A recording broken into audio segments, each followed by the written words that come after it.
fifth annual series, Memory of Herbert Berman, the family, also kind to support us for another year for this lecture series.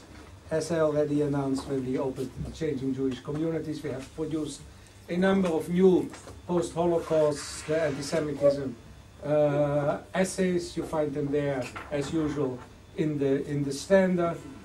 We have a number of lectures lined up for the year, but we'll inform you about them. We'll inform you about them in our usual ways. A lot has happened in anti-Semitism since we last met. I won't summarize it here. And we'll move straight away to our speaker of today, Mikael Tossavainen. Mikael does very interesting work in his PhD at the moment at the University of Lund, where he teaches. He has published already on Holocaust perception in Israel, and he's working now on more in a book by his mentor, his tutor, Professor Carlson, which by the way is a very interesting book on the conflict, the tensions between memory and history. And it's a collection of essays, and it's very, very interesting essays. He has also done a study on a subject which in Sweden they prefer to ignore, which is Muslim anti-Semitism. Of course, Sweden is one of those countries where old-fashioned classic reactionary ideas still prevail, that in order to be a racist you have to be white.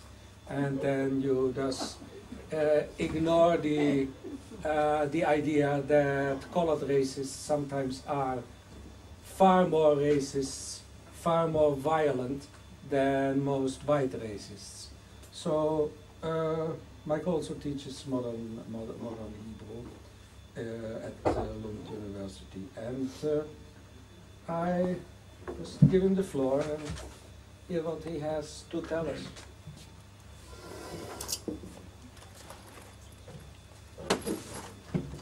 Thank you, Manfred. And before I begin, thank you for coming, and I'd like to thank the JCPA for inviting me, to giving me this opportunity to come here and speak to you all today.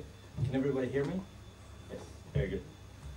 As Manfred already said, my name is Mikael Tossavainen. I'm a PhD student from Lund University in Sweden.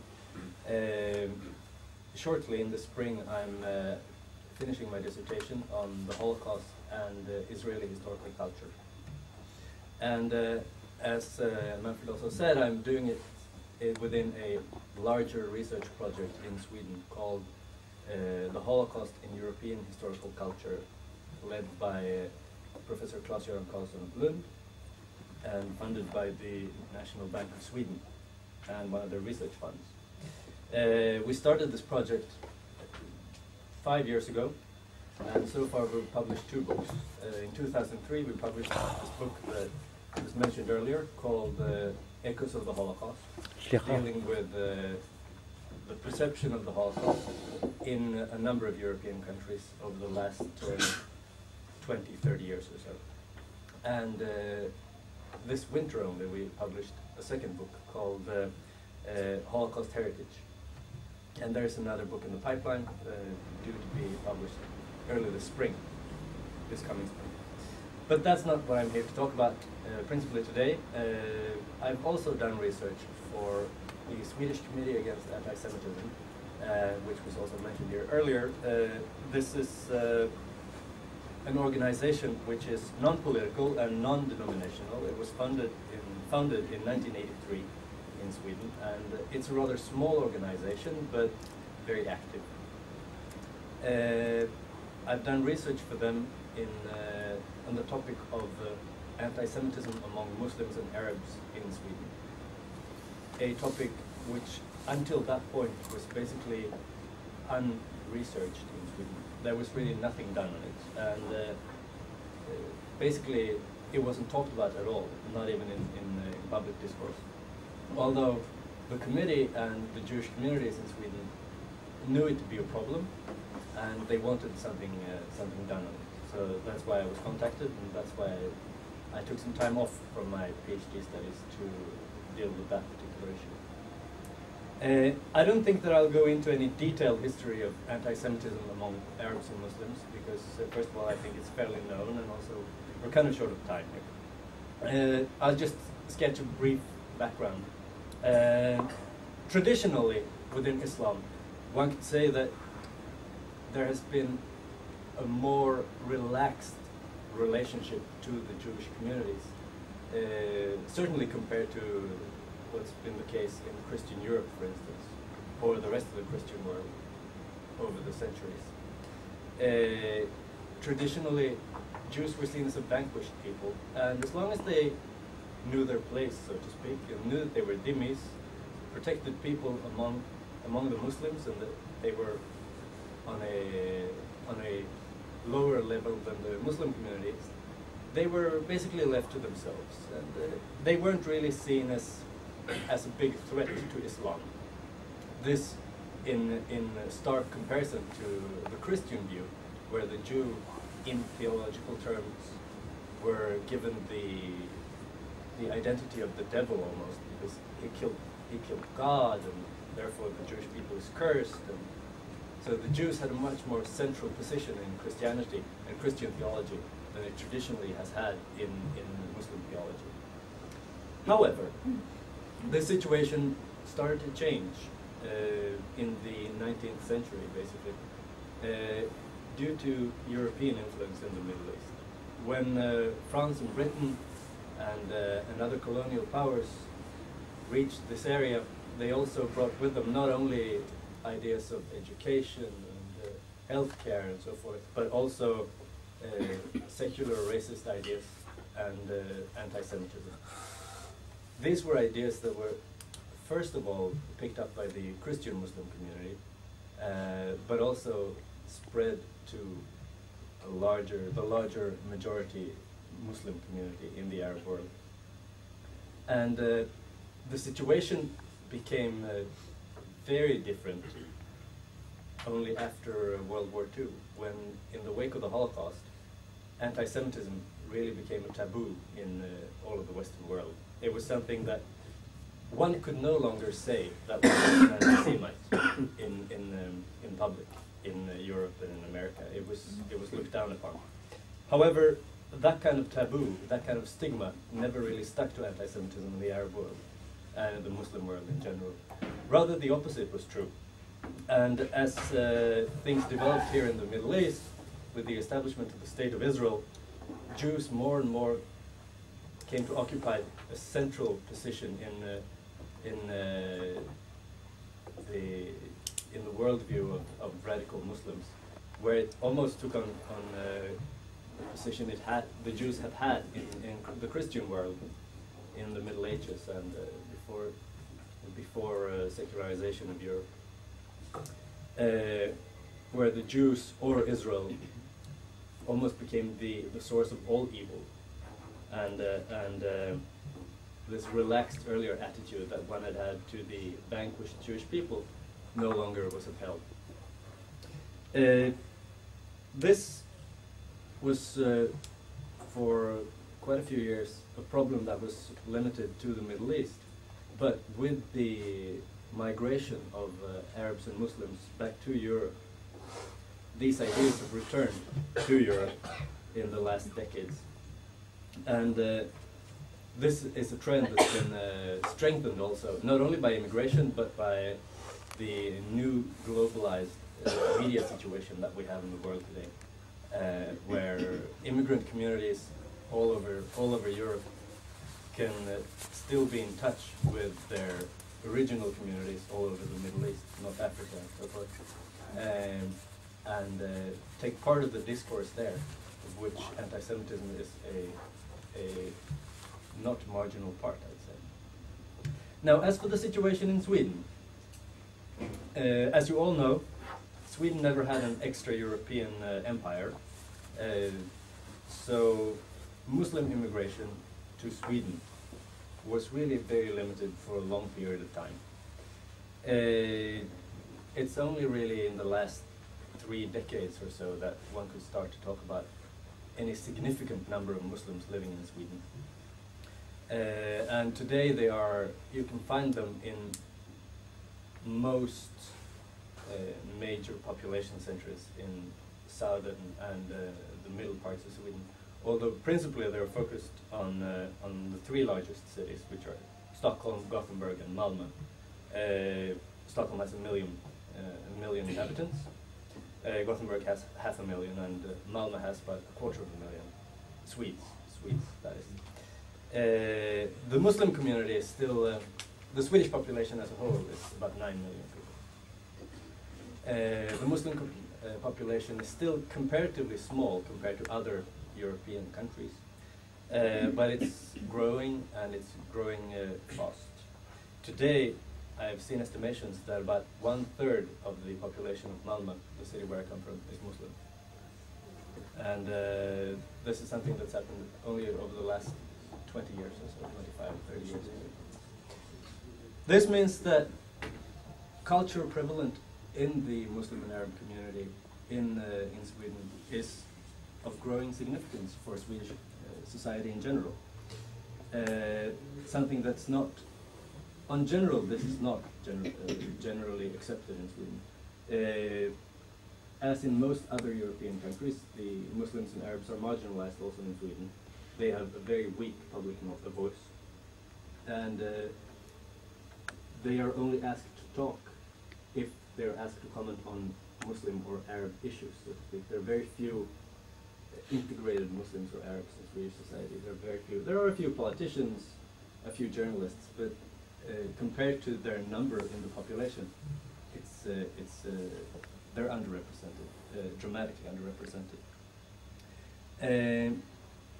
Much like in the rest of Europe, there are problem areas in Sweden, especially in the three largest cities, where certain suburbs have basically turned into ghettos for Muslims and Arabs, and all the Swedish population, native Swedish population, has basically left.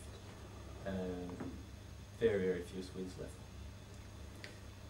This is a problem, of course, that we see in many other countries in Europe. And the problems that this will lead to, we can see today developing in Paris and many other French cities. Now, I need to stress that the situation is not as grave as it is in France today in Sweden, with marginalization of Muslims. But on the other hand, the French are about 20 years ahead of us. So one can only say that the trend is slightly similar. Now, as for anti-Semitism in this community, I'm going today to focus on three fields. On schools in these suburbs with many Muslims and Arabs, on internet sites in Swedish by Muslims and Arabs, and on anti-Semitic incidents. First of all, with regards to schools, teachers teaching in these segregated neighborhoods complain about Muslim and Arab students, pupils, who refuse to take part in religious education, for instance, and study Judaism.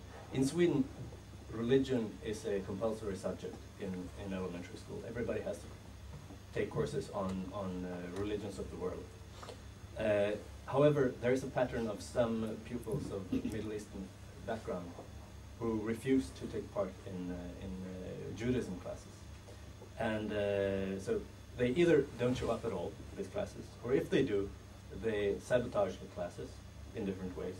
They refuse to take tests or do homework on Judaism, and in some cases they also refuse to go on field trips to synagogues, for instance. One of the things that particularly can enrage these pupils is when teachers point out the Jewish roots of Islam, for instance. This is something that some of these pupils have a very hard time coping with, and they refuse to accept that Islam is the daughter religion of Judaism. They get their knowledge, since they don't want to take in what's taught them in school. They mostly get their information and knowledge about Judaism from madrasas, in mosques, where they go. And instead of being taught as traditionally Muslims used to teach about Jews, that they were people of the book, that was acceptable, although they didn't really get it right. But they should be tolerated because they had some kind of communication with God. Nowadays, in these madrasas, in mosques around Swedish suburbs, they're taught that Jews are infidels who will burn in hell, and they should not be trusted. Also, in history classes, the Jewish issue can be a problem, and especially when dealing with with the Holocaust. There are two rather common reactions among Arab and Muslim pupils with regards to the Holocaust. Either they will claim that the Holocaust is a fake Zionist propaganda that's been designed to grab land and to extort money from Germany and Swiss banks and so forth, and to create sympathy for the Jews and the Zionist cause. Or they might hold the opinion that the Holocaust is indeed true, but it's a positive thing, and Hitler is a hero. And they might think that it's a shame that he didn't manage to kill more Jews.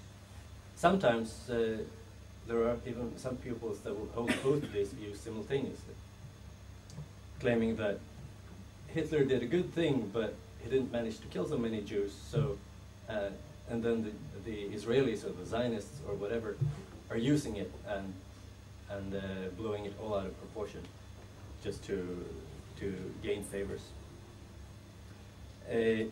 Jew, the word Jew, has become a commonly general insult, a commonly used general insult in these schools.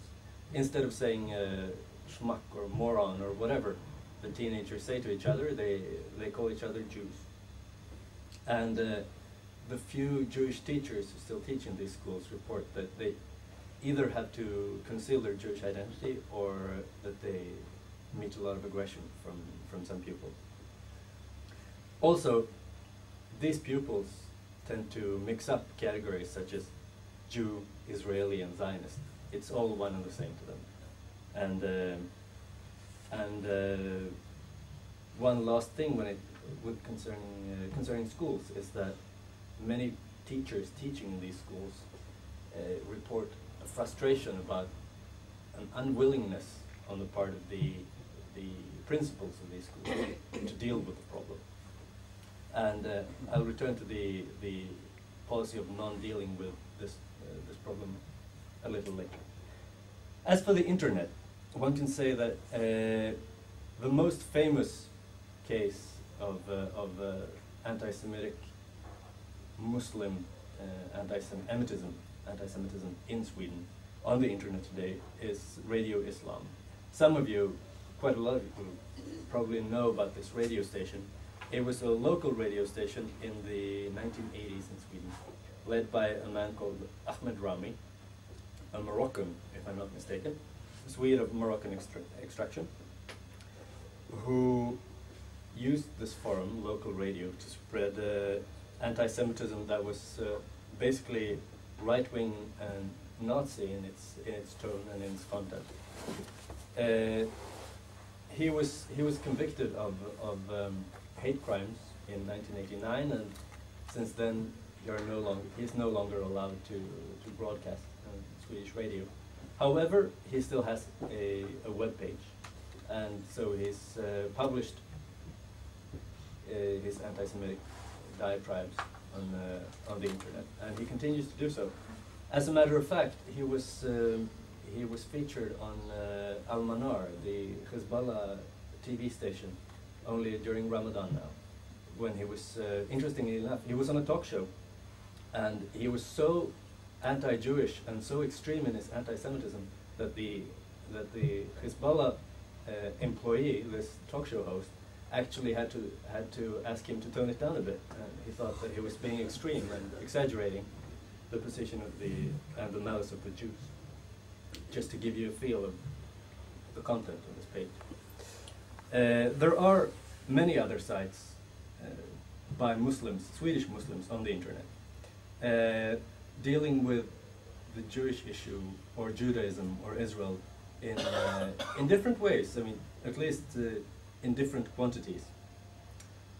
But they all have one thing in common. Whenever they talk about Jews, Israel, or Judaism, it's always in a negative tone. They always has some kind of polemic edge against Israel or Jews or the Jewish religion. The Jewish character, for instance, is generally described as, Jews are described as being cheap, or greedy, or cowardly, or too powerful, or powerful in general, or sexually perverted. I'm not going to go into any detailed examples, we don't really have time, but there are plenty of such examples of rather graphic illustrations of all of these points.